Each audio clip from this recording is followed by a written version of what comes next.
Si on a un autre collègue qui n'est pas là aujourd'hui, mais d'habitude qui fait de l'archéologie même.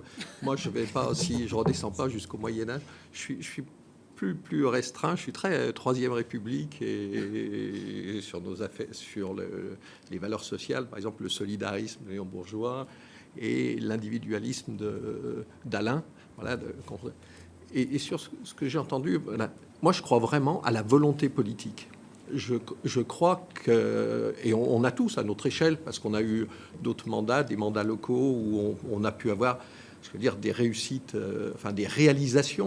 Quand je parle de réussite, des réalisations, simplement par une volonté politique. Et j'ai beaucoup apprécié les références à la Datar, effectivement, quand on avait un plan, quand on montre comme ça une direction, une voie, et qu'ensuite on la décline. Et c'est ce qui manque peut-être un peu. Alors, ça manque aussi parce que, historiquement, il s'est passé des phénomènes de rassemblement politique qui ont fait perdre un peu la lecture, un peu des philosophies politiques qu'on avait avant. Il y a le communisme, il y a du socialisme, il y a de la démocratie chrétienne, de la République, des nationalistes, des libéraux.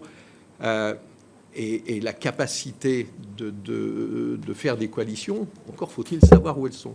Quand on n'a plus de philosophie politique, mais qu'on a que des écuries présidentielles, on a des rivalités de personnes, mais on n'a plus de projets à montrer. L'enjeu, on le sait, sur toute génération confondue, c'est de s'occuper de l'éducation, quand même, parce que tout passera par là. Il faut qu'on redonne, et peut-être redonner comme ça ces repères, alors qu'on est dans une société, on a vu dans toutes nos auditions, on fait partie d'une génération qui ont sacrifié la jeunesse pour l'amélioration de la condition des aînés. Et avec aujourd'hui une répartition des dépenses collectives qui vont vers les aînés, à la fois avec les retraites et avec les dépenses de santé qui sont afférentes. Et si on n'inverse pas la chose, ça va mal se terminer. Enfin, comment? Mais elle peut au moins nous donner le vocabulaire pour enseigner. Et c'est pour ça que je trouve que ces investissements, à côté de ça, on peut avoir aussi des lueurs d'optimisme sur les investissements comme ceux qui ont été faits dans l'énergie. Et je pense qu'on va en retirer les dividendes.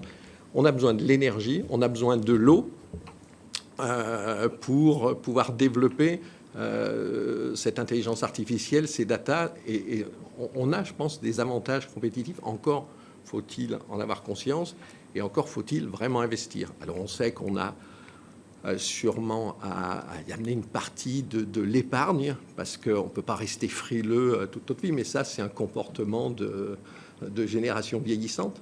Hein. Et puis aussi, ce qui fera sûrement gagner le prochain président de la République, c'est de parler de l'héritage et ce qu'il faudra en faire quand on voit qu'on a 9 000 milliards qui vont être transmis dans les 15 ans. On le sait tous qu'il faudra y aller. Celui qui osera le dire haut et fort, s'il est élu, moi je lui tire mon chapeau, je ne sais pas comment il va y faire.